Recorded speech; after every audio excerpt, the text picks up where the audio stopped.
The May 2021 release of Ideate StyleManager is now available for Revit versions 2019 through 2022. In this video, we'll cover some of the recent improvements.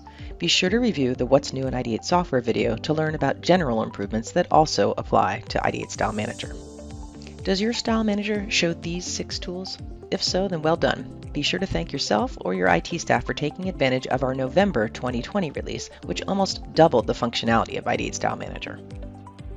And if your StyleManager looks exactly like this, then congratulations on upgrading to our May 2021 release, which now includes support for Chinese and German, as well as for French, Japanese, and Spanish.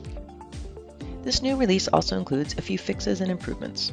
One frequent customer request was to streamline the cleanup process by removing the report that appeared after a successful merge. In this new version, you'll see a small notification for successful merges. Now that report will only display if there was any kind of problem during a merge.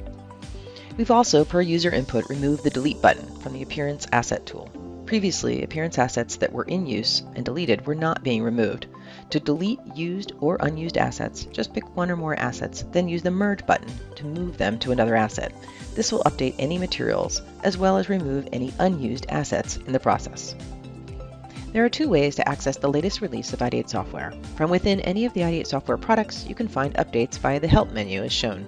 You can also visit ideatesoftware.com/download to retrieve any software updates and trial versions of our products.